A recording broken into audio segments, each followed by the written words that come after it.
স্বাগতম, শুভ সন্ধ্যা শনিবারের। Panini health care, আপনারা তো জানেন এতদিন যে স্যার রাজদীপ দত্ত বসে আছেন আমার পাশে, ওয়েলকাম হিম। এবং একই সাথে আমি বলবো যে ডায়াবেটিস তো ডেফিনেটলি আমাদের সাবজেক্ট থাকবেই, কিন্তু ডায়াবেটিসের সঙ্গে লাগোয়া আরও যা সমস্যা আপনাদের আছে আপনারা অনায়াসেই ফোন করতে পারেন। স্যার দত্ত, আপনাকে প্রথমেই যেটা বলবো যে সেটা ডায়াবেটিস রিভার্সাল না রিমিশন, এটা নিয়ে আমরা বোধহয় এখনো আলোচনা করিনি, যদি একটুখানি বলেন। দেখুন, অনেকে ভাবেন যে এটা বুঝি শব্দের জাগলেরই, অ্যাকচুয়ালি ব্যাপারটা তা নয়।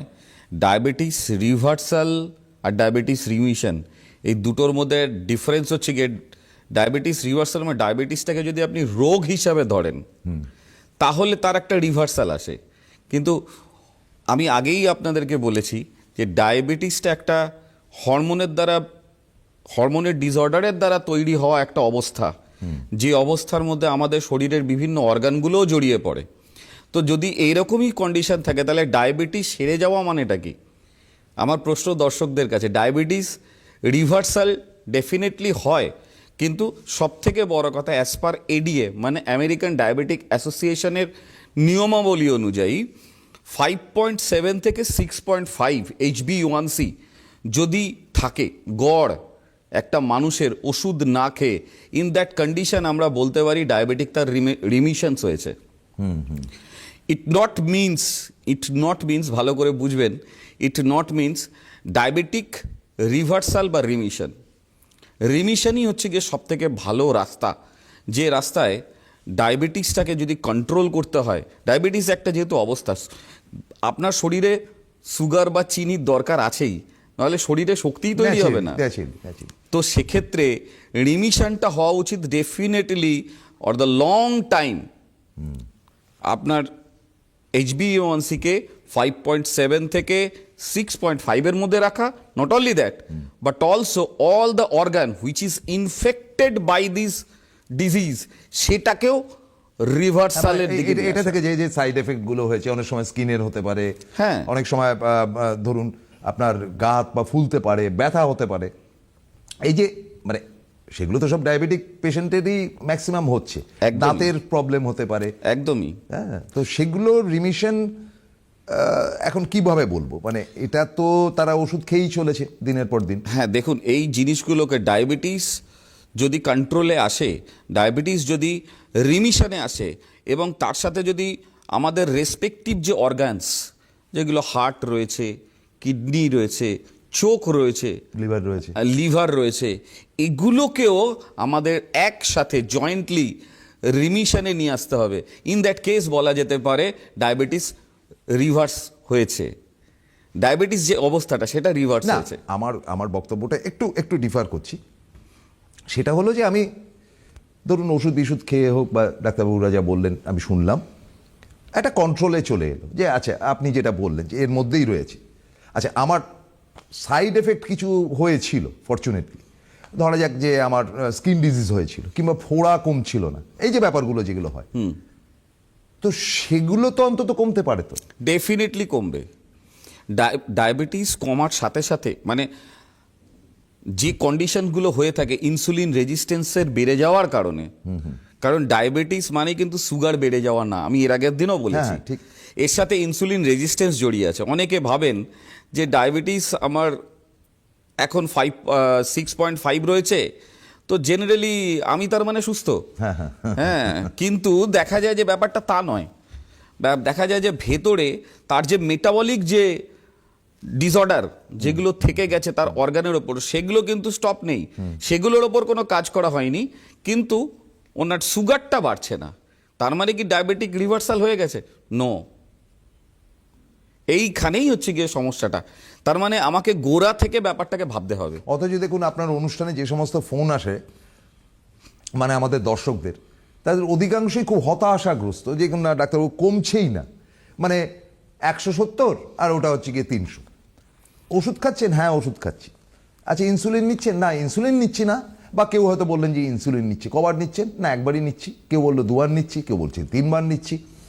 এই যে ক্রমবর্ধমান হারে বাড়ছে, আমি একদম পানিনিকে আউট করে দিলাম আমাদের সাবজেক্ট থেকে, একদম ঠিক আছে। তো এই যে ক্রমাগত, তো মানুষ তো আতঙ্কিত হয়ে যাবে যে আমি আর বাঁচবো না, এটা যদি ক্রমশ বাড়তে থাকে। একদমই তাই। এই জায়গাটাই হচ্ছে গিয়ে পানিনি কাজটা করছে, এই জায়গাটাই হচ্ছে গিয়ে পানিনি কাজটা করছে। প্রপার নলেজ, আপনি যদি প্রপার নলেজ পান তাহলে অটোমেটিক্যালি আপনারা সবাই যারা আমাকে দেখছেন রোগ সম্পর্কে যদি প্রপার নলেজেবল হয়ে থাকেন তাহলে এই জায়গাটাকে ম্যানেজ করাটা কিন্তু it's a matter of fact only. মানে এটা শুধুমাত্র আপনাদের ইচ্ছার ওপর ডিপেন্ড করে যে আমি কিভাবে ঠিক হব। মানে 170 বাড়াটা বা 200 বাড়াটা কেন বাড়ছে, তার কারণ ওখানে ইনসুলিন রেজিস্ট্যান্স বেড়ে যাচ্ছে। ইনসুলিন রেজিস্ট্যান্সকে কমাতে হবে, ইনসুলিন রেজিস্ট্যান্সকে কমাতে হবে, ইনসুলিন সেন্সিটিভিটি বাড়াতে হবে। তার মানে কিন্তু শুধুমাত্র ডায়াবেটিক নয়।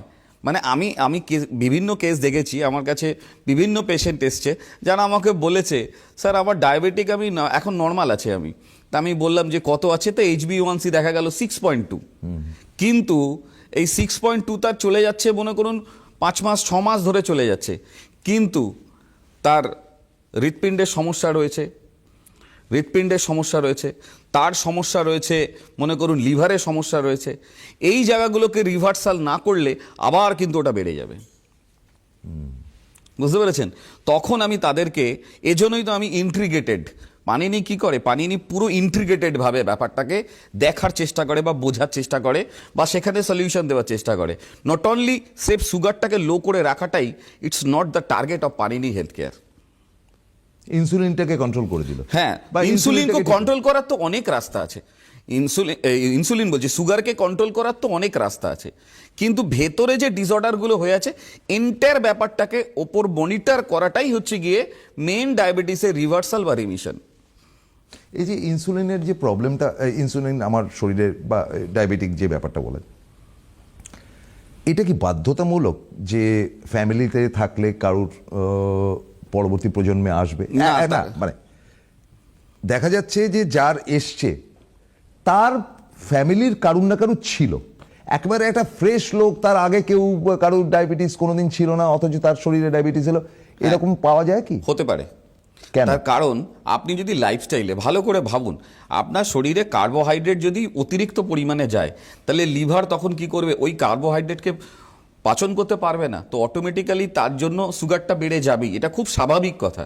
তো একটা মানুষ যদি আনকন্ট্রোল লাইফস্টাইল লিড করে থাকে, যদি খাবারের ক্ষেত্রে, হ্যাঁ, এবং লাইফস্টাইলের ক্ষেত্রেও, তাহলে সেই সুস্থ মানুষটারও শরীরে একটা সময় ডায়াবেটিস বা সুগার বেড়ে যাওয়ার প্রবলেম আসতেই পারে। এবার আপনি প্রথম কথাটা যেহেতু বললেন যে বাবা মায়ের থেকে, এক্ষেত্রে আমি একটা কথা, স্যার আমি একটু ফোন নিয়ে নিচ্ছি, দ্বিতীয় ব্যাপারটাকে তুলে রাখুন। হ্যালো, হ্যাঁ ডাক্তার। একটু জোরে বলবেন। হ্যাঁ বলছি স্যার। হ্যাঁ বলুন, শুনছি। হ্যাঁ বলছি আমার সুগার 10 বছর, সুগার থেকে কিডনি সমস্যা হয়েছে, পেটটা একটু মানে না শুনুন, হ্যালো শুনুন, হ্যালো, আপনার নামটা বলুন, বয়সটা বলুন। নাম জয়দেব ঘোষ। হ্যাঁ, কি? জয়দেব ঘোষ। জয়দেব ঘোষ, কোথা থেকে কথা বলছেন? আমি হাওড়া মাকলতা থেকে কথা বলছি। আচ্ছা, হাওড়া জঙ্গি থানা। বয়স কত? বয়স 63। 63। 10 বছর আগে মানে 53-তে আপনার ডায়াবেটিক বা ডায়াবেটিস ধরা পড়েছে। হ্যাঁ হ্যাঁ হ্যাঁ। আচ্ছা, এখন কত? এখন ধরুন খালি পেটে ওই 98-100, আর খেয়ে 2 ঘন্টা পর ওই 155 খুব তো বেশি না কিছু। ক্রিটিনিনটা জিজ্ঞেস করুন। ক্রিটিনিন কত?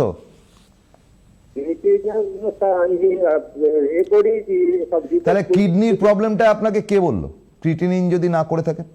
ওটা করেছি, করে আমি নেফ্রোলজিস্ট ডাক্তারকে দেখাই, তো ওনার ওষুধ খাচ্ছি। তো আমি বলার বক্তব্য এটা যে খাওয়া দাওয়াটা কি রেস্ট্রিকশন তো করি, কিন্তু আর কিছু রেস্ট্রিকশন আছে, সেইটাই আমি জন্য আর কি। না, ঠিক। আপনার কি কিডনির সমস্যা আপনার ডাক্তারবাবু বলেছেন? হ্যাঁ বলেছেন, আমার পেশাবটা লাল হতো। কিটা? ইউরিনটা লাল হতো। লাল তো অনেকেরই হয়, তার মানে কি সুগার আছে? যাই হোক, আপনার ডাক্তারবাবু বলেছে, আপনি সঙ্গে থাকুন। আচ্ছা স্যার, আমি কয়েকটা পার্ট কোয়েশ্চেন করছি এর ব্যাপারে। প্রথমটা হচ্ছে যেটা, যে ওনাকে ডাক্তারবাবু বলেছেন, ডাক্তারবাবু যেই হোক না কেন, ওনার কিন্তু দেখুন ওই 87 to 90 এরকম ধরনের একটা খালি পেটে আর খেলে 155, এমন কিছু আহামরি সুগার না যার জন্য তাকে ওষুধ খেতে হবে, তাহলে কি প্যানিকই হয়ে গেল? এই কেন? যে আমি আপনাকে যে কথাটা বলছিলাম ঠিক এই জিনিসটাই এখানে এসে দাঁড়িয়ে গেছে। কেন ওষুধ খাবে এতটুকু কম সুগার? হ্যাঁ, তা এখন এই যে কথাটা উনি বললেন এখানে দুটো ভাবে ম্যানেজড হতে পারে।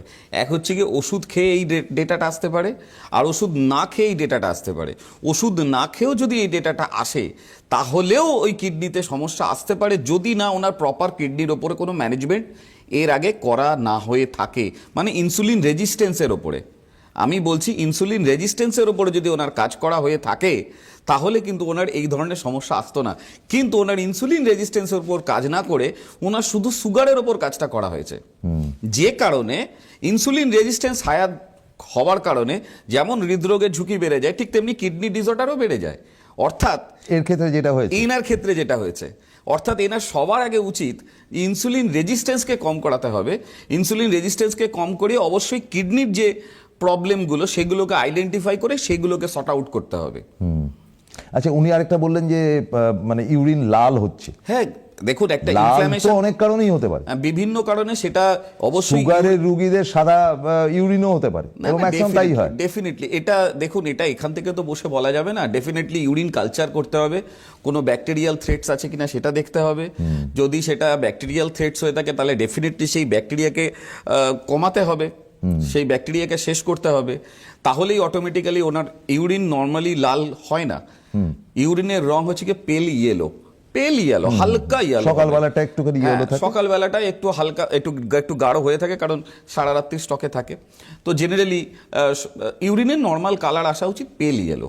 এবার সেখানে যখন লাল হচ্ছে অবশ্যই সেখানে কোনো না কোনো একটা ডিসঅর্ডার হয়ে আছে, সেইটা অবশ্যই একটা ওনার নেফ্রোলজির সাথে মানে আলোচনা করে ওটাকে দেখা উচিত। আর নতুবা উনি যেটা করতে পারেন, সবার আগে আমার মনে হয় ডায়াবেটিস থেকেই এটা ওনার হয়েছে, তো সেক্ষেত্রে ডায়াবেটিসের ক্ষেত্রে ইনসুলিন রেজিস্ট্যান্সকে কম করতে হবে এবং দেখতে হবে যে সেটা কতটা বেড়েছে। এখানেও একটা ব্যাপার আছে, নেফ্রোলজি তখনই হাত দেবে যখন অতিরিক্ত বেড়ে গেছে, তখনই ওটা নেফ্রোলজি ডিপার্টমেন্টে যাবে। যদি এক্ষেত্রে আমি ওই জন্য জিজ্ঞেস করছিলাম যে ওনার ক্রিয়েটিনিনটা কি আছে। না উনি তো বললেন ক্রিয়েটিনিন মাপেননি। হ্যাঁ মাপেননি, তো সেক্ষেত্রে আমাদের দেখতে হবে যে কিডনি ওভারঅল কিডনি হেলথটা কি আছে। এবার তারপরে ইউরিনের কালচার দেখতে হবে। ইউরিনের কালচার দেখলেই বোঝা যাবে যে কোনো ব্যাকটেরিয়া দ্বারা সেটা কোনো রকম ভাবে ক্ষতিগ্রস্ত হয়েছে কিনা। যদি থাকে সেই ব্যাকটেরিয়াটাকে রেমিশন করতে হবে, এবং রেমিশন করে কিডনিকে আবার তার আগের জায়গায় নিয়ে আসতে হবে ইনসুলিন রেজিস্ট্যান্সকে কম করে। ইনসুলিন রেজিস্ট্যান্সকে কম করলেই অটোমেটিক্যালি কিডনির চাপটা কমে যাবে। তাহলে যিনি ফোন করেছিলেন হাওড়া থেকে তাকে মোটামুটি উত্তর দিলাম। আরও আমরা ফোন নেব যারা ব্লাড সুগারের বা সুগার সংক্রান্ত সমস্যায় ভুগছেন যে কোনো ধরনের, তারা অবশ্যই ফোন করবেন। এবং পানিনির একটা তো গুণ রয়েছে যে তারা অদ্ভুত রকমভাবে সুগারকে খাটো করে দেয় এবং দারুণ উপকৃত হচ্ছে কিন্তু মানুষ। হ্যালো হ্যালো, বলুন। হ্যাঁ আমি বলছি তাজনগর শ্যামপুর হাওড়া থেকে হরদন চক্রবর্তী। হ্যাঁ আমার স্ত্রীর বয়স এখন 44, ওনার ডায়াবেটিস হয়েছে বছর 13 হলো, সুগারটা এখন আছে 270 পিপি, ফাস্টিং 220। কি ওষুধ খাওয়ালে সুগারটা কমবে? না না, আপনি কি সুগারের ওষুধ খাওয়াচ্ছেন না এখন কিছু? সুগার ওষুধ খাচ্ছে, 2 রকম ওষুধ খায়, সকালে একটা খাওয়ার আগে আর রাত্রিতে খাওয়ার আগে। হ্যাঁ, তো তারপরেও এই যেটা বলছেন আপনি ফাস্টিং আর পিপি দুটোতে কিন্তু ওই এইরকমই থাকছে নাকি কমছে? হ্যাঁ হ্যাঁ এমনই থাকছে। এটা খাওয়ার পরেও থাকছে? হ্যাঁ খাওয়ার পরেও থাকছে। ব্যাস বুঝে গেছি। 1000 টাকা ওষুধ খায় রাত্রিবেলা খাওয়ার আগে, আর দিনে 2টো খায় সকালে খালি পেটে। আচ্ছা ঠিক আছে, সঙ্গে থাকুন। হ্যাঁ এইবার আমি এটা বলি, এর উত্তরটা হচ্ছে কি এখানেই, যে অনেক সময় মানুষের দেহ তো এক একজনের ক্ষেত্রে এক এক রকম ভাবে সেটা কিন্তু হয়, কারণ প্রত্যেকের ইমিউনিটি এক না, প্রত্যেকের সিস্টেমও এক নয়, ঠিক আছে? তো এনার ক্ষেত্রে যে সমস্যাটা হচ্ছে সেটা হচ্ছে কি, যে ডাক্তারবাবুরা ওষুধ দিয়েছেন সেই ওষুধ দিয়েও সুগারকে কন্ট্রোলে আনতে পারছেন না। এটা হচ্ছে কি ওনার মেন সমস্যা। তাহলে সুগার হচ্ছে গিয়ে এরপরে হচ্ছে কি ইনসুলিন দিয়ে ম্যানেজমেন্ট হবে, ঠিক আছে? কিন্তু ওনার যে মূলত যে সমস্যাটা দাঁড়িয়েছে ওই সেই ইনসুলিন রেজিস্ট্যান্সে গিয়ে দাঁড়িয়েছে। এনার যদি হোমা আইআর এবং সি পেপটাইড করানো যায় টেস্ট, তাহলেই পুরো চিত্রটা খুলে যাবে যে ওনার সুগারটা বেড়ে যাচ্ছে কেন, এরকম খালি বেড়ে যাচ্ছে কেন। এবার যদি খালি বেড়ে যাচ্ছে না, ওষুধ খাওয়ার পর কমছে না কেন? কমছে না বা কমছে না কেন, ঠিক আছে? তো এই যে কমছে না, তার মানে এখানে এবার হচ্ছে কি পুরো ইমিউনাল জায়গার ওপরে হাত দিতে হবে, মানে এটা শুধু ওপরে ওপরে শুধু ওষুধ দিয়ে ম্যানেজ করলেই কিন্তু হবে না, এবার কিন্তু ওনার ভেতরে ঢুকতে হবে, ঢুকলেই কিন্তু আস্তে আস্তে ওনার রেমিশন হওয়া স্টার্ট হবে। হ্যালো, হ্যালো, বলুন। হ্যাঁ, আমার ডক্টর দত্তর কাছে একটা প্রশ্ন আছে। হ্যাঁ, আমি সুদীপ রায়ের কথা বলছি, গড়িয়া থেকে, ঠিক আছে? বয়সটা বলবেন। আমার মিসেস, ঠিক আছে, আমার মিসেসের বয়স হচ্ছে 60 বছর বয়স, এবং উনি প্রায় 20 বছর ধরে ডায়াবেটিক, আচ্ছা, এবং উনি হচ্ছেন টাইপ 2 ডায়াবেটিক। আমাকে একটু বলতে দিন, ডাক্তারবাবু যাতে শুনতে পায়। এবং ওনাকে এবং আমি দিল্লিতেই থাকি, এবং আমি বহু ডাক্তার মানে ইয়েতে দেখিয়েছি, এবং ওনার এখন যেগুলো ওষুধ চলে সেটা হচ্ছে গ্লিমিসেপ M4 তারপর দুপুরবেলা তারপরে হচ্ছে ব্রেকফাস্টের সময় লিনাওয়ান, এবং রাত্রেবেলা প্রবলেমটা বলুন। M2। না, প্রবলেমটা বলুন। বলছি তো প্রসূনবাবু, আপনি একটু ধৈর্য ধরুন, ডাক্তারবাবুকে বলছি। এবং ওনাকে প্রেসক্রাইব করেছেন ইনসুলিনও, কিন্তু যতই করি ডায়াবেটিক কোনো মতেই কন্ট্রোল হচ্ছে না, কারণ খালি পেটে প্রায় 190-200 মতো থাকে, এবং মানে ইনসুলিন দিলে কমে, তাও আবার 16 ইউনিট, 18 ইউনিট, 20 ইউনিট করে, এবং না দিলে আপনার খাওয়ার Weight কত পরে জিজ্ঞেস করুন? 250, Weight কত 260, 240। আচ্ছা, ওনার ওজনটা কত জিজ্ঞেস করছেন? ওনার ওজন হচ্ছে 60 কেজি। হাইট? 60। হাইট হাইট হচ্ছে 5 ফুট 7 ইঞ্চি, 6-7 ঠিক ইঞ্চি। আছে, ঠিক আছে। এবং ওনার ওয়েট কোনো কিছুই গেন হয়নি লাস্ট 2 বছর, মানে 2 বছর 2.5 বছর ধরে একই ওয়েট আছে, এবং উনি এবং মাসেল ক্ষয়ে যাচ্ছে, কিন্তু ওনার মানে ওয়েটের কোনো গেন হয়নি, এবং উনি প্রায় 15-17 বছর ধরে আন্ডার ট্রিটমেন্ট আছে। মানে আমার একটাই কথা হচ্ছে যে ইনসুলিন দেওয়াটা তো খুব কষ্ট সাপেক্ষ। ইনসুলিন দিলে ডায়াবেটিকটা কন্ট্রোলে আসে, কিন্তু যেহেতু ইনসুলিন বন্ধ করে, কারণ সবসময় তো পেটে নেওয়া যায় না, কোনো সময় রাত্রেবেলা বলছে, কোনো সময় দুপুরবেলা খাওয়ার আগে বলছে, বুঝতে পেরেছেন? হ্যাঁ, এবং আমার বাড়ি টালিগঞ্জে, আমি দেখতে পাচ্ছি আপনার টালিগঞ্জের চেম্বারের অ্যাড্রেসটা দেখতে পাচ্ছি না, আমি চাইছিলাম যে আপনার থেকে একটু মতামত। ঠিক আছে, ধন্যবাদ। আপনি একটুখানি প্রথম আপনাকে কিভাবে যোগাযোগ করবো এটা যদি একটু বলেন। আচ্ছা, আমি এখন টালিগঞ্জে এখন বসছি না, আমি এখন বসছি হচ্ছে গিয়ে ওই নিউ ব্যারাকপুর যে দোহারিয়া যে চেম্বারটায়, সেটা এখন বসছি, কারণ আমাকে আবার দিল্লির ইয়েতে যেতে হবে। আর টালিগঞ্জের ইউনিটটা আমার তৈরি হচ্ছে, এখনো তৈরি হয়নি, হলে আমি ডেফিনেটলি তার ডিটেল অ্যাড্রেসটা আমি আপনাদেরকে দিয়ে দেবো। হ্যাঁ, কিন্তু এখন আমাকে যদি দেখাতে হয় তাহলে আপনাদের আসতে হবে হচ্ছে গিয়ে দোলতলা দোহারিয়া, সেটা হচ্ছে গিয়ে দোলতলা পুলিশ লাইন, এয়ারপোর্ট 1 নম্বরের থেকে একটুখানি এগিয়ে, বিরাটি থেকে একটুখানি এগোলেই আপনারা ওই জায়গাটা পেয়ে যাবেন, এবং অবশ্যই অ্যাপয়েন্টমেন্ট করে নেবেন। এক্ষেত্রে আপনার ক্ষেত্রে যেটা মূল ব্যাপার সেটা আমি একটু বলি, সেটা হচ্ছে গিয়ে বেশ কিছু টেস্ট লাগবে, যেটা ফাস্টিং পিপি HbA1c নয়, যে টেস্টগুলো আপনারা করে থাকেন সেই টেস্টগুলো নয়, কিছু ডিফারেন্ট টেস্ট, যেমন হোমা IR, সি পেপটাইড, এগুলো আমরা দেখে আমরা বুঝে যাই যে এই যে সুগারটা ওনার বেড়ে যাচ্ছে, যে কারণে ওনাকে ইনসুলিনের ওপরেও ওনাকে ডিপেন্ডেন্ট হতে হচ্ছে, এই জায়গা থেকে মুক্ত করতে গেলে শুধু মানে ডায়েট দিয়ে বা শুধুমাত্র ওষুধ দিয়ে কিন্তু ব্যাপারটা করা যাবে না। এখানে এর জন্যই আমার বিশেষ কিছু রিসার্চ রয়েছে, যেটা আমি আপনাদের জন্য করেছি, এবং যেটা সারা ভারতবর্ষ তথা সারা পৃথিবীতে এখন স্বীকৃত এবং প্রতিষ্ঠিত। যে ধরনের আমি নিউট্রাসিউটিক্যালস ডেভেলপ করেছি, সেই নিউট্রাসিউটিক্যালস দিয়ে অটোমেটিক্যালি ইনসুলিন রেজিস্ট্যান্সের সাথে আরও বেশ কিছু ফ্যাক্টরস আছে, যে ফ্যাক্টরসগুলোর উপর কন্ট্রোল তৈরি করে ওভারঅল সুগার ইনটেকটাকে আমরা কমিয়ে নিয়ে আসি। সুগার ইনটেক অবশ্যই কমলে অটোমেটিক্যালি, আর প্যানক্রিয়াসের থেকে বিটা সেল মানে আইলেটস অফ ল্যাঙ্গারহান্স, যেখান থেকে ইনসুলিন সিক্রিয়েট হয়, আমরা ওই পাথটাকেও দেখার চেষ্টা করি, যে পাথে আমরা দেখি যে ইনসুলিন কোনো জায়গায় তৈরি হতে অবস্ট্রাক্ট হচ্ছে কিনা, বা ইনসুলিন সেন্সিটিভিটি, ইনসুলিনের সেন্সিটাইজ কত, অর্থাৎ ইনসুলিনের পাওয়ার কত। যদি ইনসুলিনের পাওয়ার দেখি আমার মনে হচ্ছে আপনার ক্ষেত্রে ইনসুলিনের পাওয়ারটা কমে আছে, সেক্ষেত্রে যে টেস্টগুলো বললাম এই টেস্টগুলো থেকে আমরা আর কি দেখে নিই যে ইনসুলিনের পাওয়ার কি আছে। যদি কম থাকে সেক্ষেত্রে ইনসুলিনের পাওয়ার বাড়ানো হয়, এবং ইনসুলিন রেজিস্ট্যান্সকে কম করা, তখন অর্গানিক ইনসুলিন অটোমেটিক্যালি সেলে সিক্রিয়েট করতে পারে, যেখানে বাইরে থেকে আমাদের কোনো এক্সোজেনাস ইনসুলিন বা ইনসুলিন কে ইনহিবিট করার মতো কোনো মেডিসিনের দরকার পড়ে না, তখন অর্গানিক ইনসুলিনই অটোমেটিক্যালি সেলে সিক্রিয়েট হতে পারে এবং অটোমেটিক্যালি অর্গানিক ইনসুলিন যদি আইলেট অফ ল্যাঙ্গারহ্যান্স অর্থাৎ প্যানক্রিয়াস থেকে যদি বেরোতে থাকে আর ইনসুলিন রেজিস্ট্যান্স অর্থাৎ ইনসুলিনকে যে বাধা দেয় ইনসুলিন রেজিস্ট্যান্স সেটা যদি কম করিয়ে দেওয়া হয় তাহলে অটোমেটিক্যালি ইনসুলিন অটোমেটিক্যালি ফ্লো হতে থাকবে।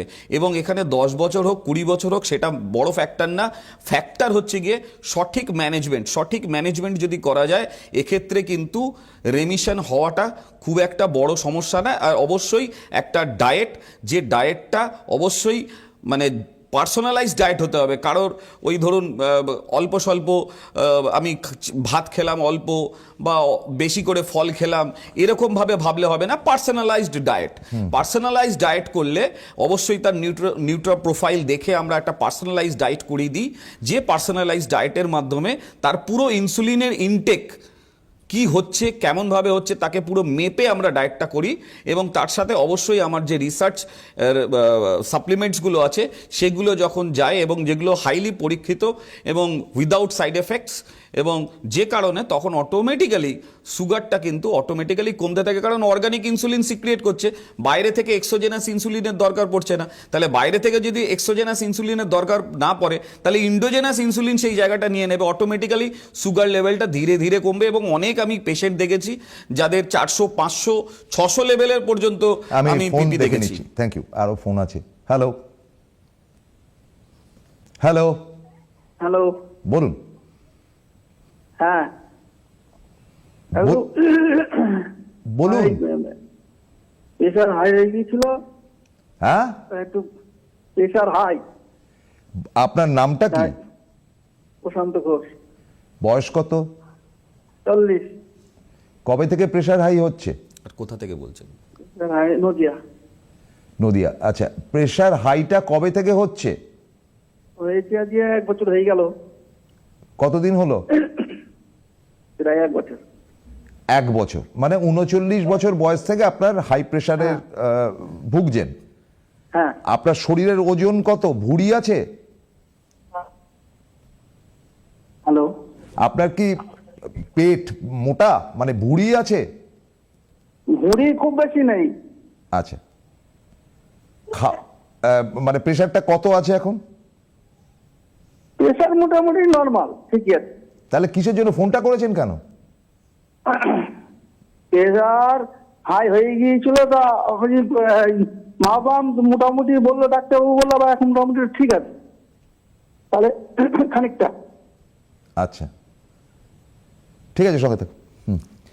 হঠাৎ করে হয়তো প্রেশার হাই হয়ে গিয়ে মেন মারাত্মক। ব্যাপার হচ্ছে গিয়ে এই সমস্ত মানুষদের, দর্শকদের জন্য আমার একটাই সাজেশন, আপনাদের যখন 1 বছর হচ্ছে যে সবেমাত্র প্রেশারটা বাড়ছে, অবশ্যই, কারণ আমি ওই যে বলছি ইনসুলিন রেজিস্ট্যান্স খুব ওতপ্রোতভাবে জড়িত হার্টের সাথে, প্রেশারের সাথে, কোলেস্টেরলের সাথে, হ্যাঁ, সুগারের সাথে, একদম ডাইরেক্টলি কিডনির সাথে, ওতপ্রোতভাবে লিভারের সাথে অত্যন্তভাবে জড়িত। যার ফলে ওই ইনসুলিন রেজিস্ট্যান্সকে কম করলে ওনার হতে পারে ওনার প্রেশার ওষুধ নাও লাগতে পারে। না, প্রেশার ওষুধ খাচ্ছে কিনা সেটা তো বললো না। হ্যাঁ, আমি ঠিক বুঝলাম না। যাই হোক, আমি ঘাবড়ে গেছেন আর কি। না, ঘাবড়াবার কিছু নেই, ঘাবড়াবেন না, ঠিক আছে। প্রপার ম্যানেজমেন্ট করুন, অটোমেটিক্যালি সব ঠিক হবে। আমাদের যেটা সমস্যা হয়, আমাদের রোগ বৃদ্ধি অনেক ক্ষেত্রে, আমি জানি যে আজকাল মানুষ অনেক বেশি কনসাস তাদের শরীর স্বাস্থ্য। আমি একটা কথা বলে নেবো আপনাকে। আমি আপনাকে একটা কথা বলতে বলতে ছেড়ে দিয়ে গেলাম, সেটা হচ্ছে আপনি বলেছিলেন যে বাবার থেকে ডায়াবেটিসটা, ওইটা আমি একটুখানি বলে দিচ্ছি। সেক্ষেত্রে আমরা হচ্ছে কি আমাদের বাবার থেকে বা মায়ের থেকে প্রাপ্ত, আমরা ঔরস থেকেই তো আমরা জন্ম আমাদের। তো বেসিক্যালি আমরা যখন ডিএনএ জাইগোটটা তৈরি হয়, আমাদের ফার্স্ট ওভাব যখন তৈরি হয়, তখন ডেফিনেটলি বাবার যে ডিএনএ, সেই ডিএনএটা তো আসে, তার সাথে মায়েরটাও আসে। তো এবার ওই যে ডিএনএ রেপ্লিকেশনসটা হচ্ছে, তখন বাবার যেমন ভালো গুণগুলোও থাকে তেমন বাবার বদগুণগুলোও আসে কিন্তু। হ্যাঁ, সেগুলো কিন্তু ওই ডিএনএর মধ্যে চলে আসে। অর্থাৎ বাবার যদি ডায়াবেটিস হয়ে থাকে বা বাবার যদি ক্রনিক ডায়াবেটিস থাকে, যেটা কিনা লং টার্ম, আচ্ছা ডিএনএতে কীভাবে আসে, একটা জিনিস যদি কন্টিনিউ বেসিস প্রলং চলতে থাকে, সেটাই তখন গিয়ে কিন্তু ডিএনএ ম্যাপিংয়ে চেঞ্জ হতে থাকে। যেমন আপনি প্রত্যেক দিন খুব কাজ করছেন, আপনার মধ্যে একটা খাটুরে মানসিকতা থাকবে, আপনার বাচ্চার মধ্যেও সেটা আসবেই। বুঝতে পেরেছেন? কারণ এটা প্রলং চলছে। ঠিক তেমনি আপনার যদি ডায়াবেটিস প্রলং চলে, তেমনি ওই সময় যদি আপনার বাচ্চা জন্মগ্রহণ করে, তো জেনারেলি ওই বাচ্চার মধ্যে আসা সম্ভাবনা বেশি। কিন্তু কথাটা হচ্ছে গিয়ে, আমরা যখন জন্মাই, আমরা হচ্ছে গিয়ে ওই বন্দুক নিয়ে জন্মাই, মানে লোডেড রিভলভার, মানে রিভলভারের মধ্যে গুলি ঢোকানো। গুলিটা কি? ওই বাবার বা মায়ের থেকে পাওয়া রোগগুলো, ঠিক আছে, গুলির মতো থাকে। কিন্তু ওই গুলিটা কিন্তু ফায়ার হয় না। ওই গুলিটা তখনই ফায়ার হয় যখন, বন্ধুরা আপনারা শুনুন ভালো করে, তখনই ফায়ার হয় যখন আপনাদের লাইফস্টাইলটা চেঞ্জ হয়। অর্থাৎ লাইফস্টাইলে আপনারা যদি অতিরিক্ত ব্যাড হ্যাবিট তৈরি করেন, তখন সেই গুলিটা ট্রিগারে, মানে ওই বন্দুকটা ট্রিগারে তখন হাত পড়ে যায়, তখনই কিন্তু ফায়ার হয়, এবং যে গুলিটা বেরোয় তখনই হয়ে যায় আমাদের ডায়াবেটিস বা এই জাতীয় অটোইমিউন ডিসঅর্ডার। অর্থাৎ বাবা মায়ের থেকে যে আসলেই ওটা হতেই হবে তার কোনো মানে নেই, যতক্ষণ না আপনাদের কোনো ব্যাড হ্যাবিট ওটাকে ফায়ার না করে। আচ্ছা আচ্ছা আচ্ছা, বুঝতে পেরেছি। হ্যালো হ্যালো, হ্যালো, বলুন আমি শিলা ব্যানার্জি হাওড়া থেকে বলছি। বলুন। আমি বলছি যে আমার 67 বয়স, আমার হয়েছে সুগার প্রেশার। তো সুগার প্রেশারের ওষুধ যদি কিছুদিন বন্ধ করা যায়, কিছুদিন নয়, ধরুন আজকে খেতে ভুলে গেলাম, কালকে খেতে ভুলে গেলাম, এরকম, সেটা কি খারাপের দিকে কিছু? হ্যাঁ, এটা তো অবশ্যই। আপনি যদি কোনো ডাক্তারবাবু আপনাকে প্রেসক্রাইব করে থাকেন যে ওষুধ খান, কখন আপনি আমাদের পানিনির সঙ্গে আলোচনা করবেন সেটা তো অন্য গল্প। কিন্তু এরকম হয় নাকি? আপনার 67 বছর বয়স ইজ এ ভেরি ক্রুশিয়াল বয়স, আপনি হঠাৎ করে প্রেশারের ওষুধ বন্ধ করবেনই বা কেন? এই বায়নাটা না, বাই চান্স ধরুন কোথাও গেলাম, না, খুব খারাপ হবে। আপনি, আপনার হার্ট অ্যাটাক হতে পারে। এই ডিপেন্ডটা এই যে টেন্ডেন্সিটা যদি হ্যাঁ, বন্ধ করি, হ্যাঁ। কেন এই প্রশ্নটা আসছে? না, কেন? সবচেয়ে বড় কথা, যতক্ষণ না একটা আপনি অন্য চিকিৎসায় যাচ্ছেন ততক্ষণ হ্যাঁ, আপনাকে প্রত্যেকদিন টাইম টু টাইম খেতে এবং হবে। সব থেকে বড় কথা হচ্ছে গিয়ে প্রত্যেকটা মানুষকেই, যারা যারা বিভিন্ন রোগে পীড়িত, বিশেষ করে ব্লাড প্রেশার, ব্লাড সুগার, এই নিয়ে তাদেরকে প্রপার একটা মনিটরিং এর ভেতর থাকতে হয়। তবেই আপনি বুঝতে পারবেন যে আপনার জিনিসটা কম আছে না বেশি আছে। এইবার ধরুন আপনার দেখা যাচ্ছে 3 দিন ধরে, 4 দিন ধরে আপনি খেলেন না ওষুধটা, তখনই কিন্তু আপনার জিনিসটা বেড়ে যেতে পারে, কিছু হতে পারে, সেরিব্রাল হয়ে যেতে পারে, সেরিব্রালও হতে পারে।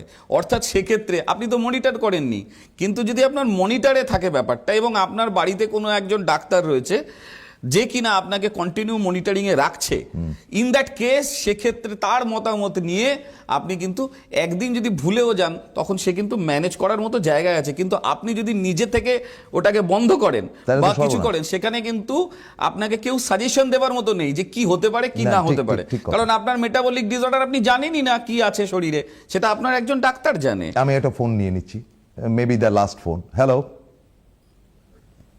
হ্যালো হ্যালো, হ্যাঁ বলুন। শুভ সন্ধ্যা ডাক্তার বাবু। আমি বাগুইহাটির থেকে প্রদীপ সরকার কথা বলছি। আমার সুগারের ব্যাপারে বলছি।